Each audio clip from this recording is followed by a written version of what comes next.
All right, so we're going to be talking about how do we solve equations when we have variable cubed. And we just got to remember that the inverse operation of, say, an x cubed is the cube root.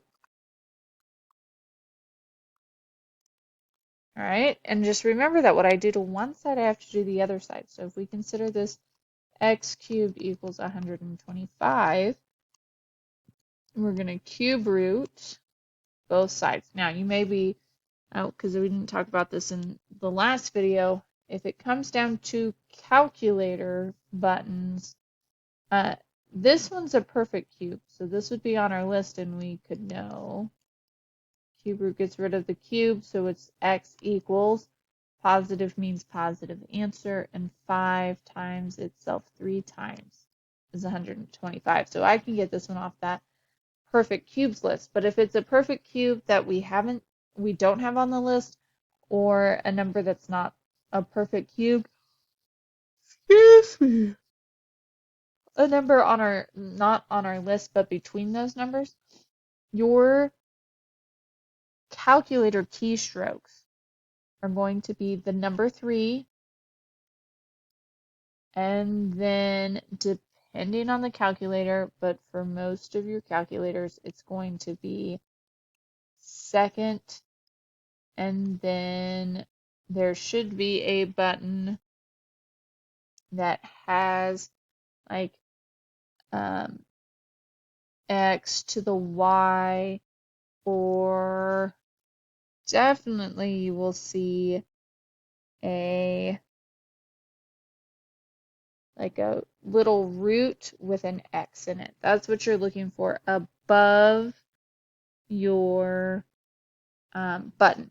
And it may not be x to the y, it could be a button that looks like what we call, in the programming world, we call that the caret key. But some people just call it the arrow. Sometimes it's above that, depending on the calculator you're looking at. If you're in class and you're not exactly sure what button to push, just ask me based off of what calculator you're using, and I am more than happy to help you know your calculator button pushes. But we want to put the 3 in front because that's what is going to replace the unknown, because the root with the x is just like we talked about how we have infinite exponents, so that actually means that we have infinite roots. And so like if we had x to the 5th, then we would do a 5th root to do the inverse operation of it. And so this is what allows us to do that. Typing the 3 first tells the calculator what root it's finding. All right, so let's do some more examples.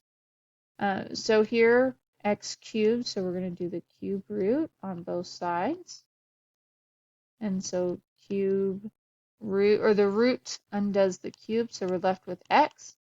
And the square root, the cube root of 8 is 2. And then over here, x cubed equals a negative 27. So we're going to do the cube root to make it just x. And we're going to do what we do to one side, we have to do the other side. So we're going to cube root the negative 27. Because it's negative, our answer is going to be negative. And then the cube root of 27, we look at our list, and we see that it is 3. And that's as easy as that is. So let's go to our fraction examples. Just like with the square roots, when we do a cube root to both sides, we're going to do it to the numerator and to the denominator. And so then we end up with w, because the cube root undoes the cube, equals the cube root of 8 is 2, and the cube root of 343 is on our list because it is 7. And so that is our answer for w. W cubed is, or w is 2/7. So here I need to find z. So I'm going to find the cube root, top, and bottom.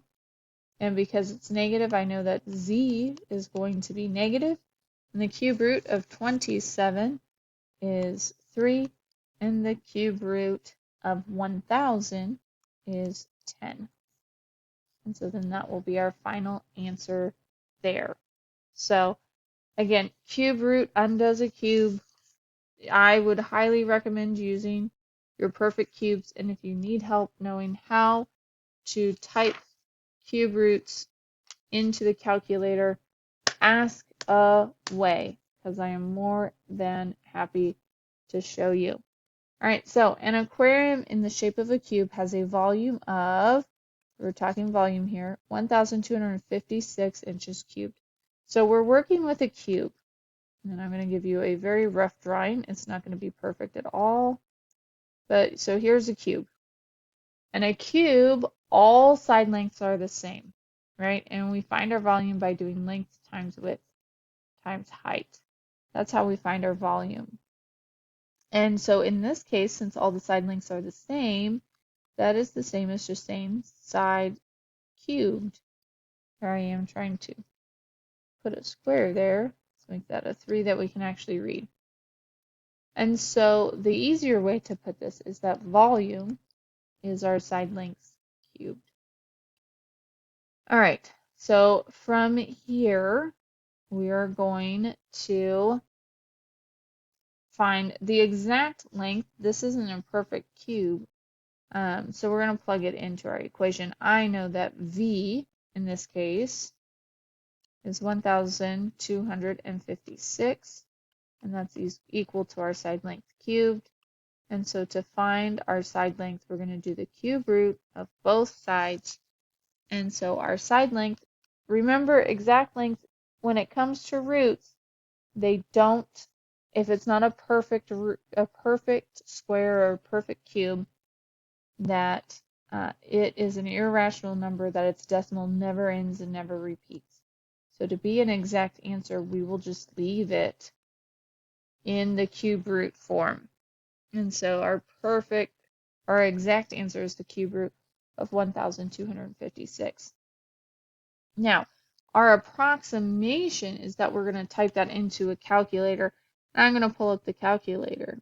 So on the Desmos calculator that you have access to, do you notice the N with this root right next to our square root? So what we're going to do is we're going to type 3 for the cube, and then we're going to hit that. And oh, actually this one works differently because it's on the computer. We'll just click this. Notice that it puts us in the root. So we're going to type a 3 for it. On most other handheld calculators, you're going to hit 3 and then that button, and it will automatically put it there. And we're going to type in 1,256. And so here's our decimal. We want to round to the nearest tenth, so I'm looking at this. I want to round the 7, or know if I need to round the 7, so I'm going to look at the 8. It's above 5, so we're going to change the 7 to an 8. And that's what will become our final answer. And so it is approximately 10.8 inches. And so that's the length of the aquarium that's in the shape of a cube. And that's how we do it. And again, whatever the sign is the sign we're going to be working with. But real world situations, negatives, unless we're working money, especially when it comes to geometry, negative side lengths, they don't make sense. So that is it. Like I said, if you need help figuring out your calculator, please let me know. And just remember that a cube root undoes a cube. And I will see you in class. Until then, peace out.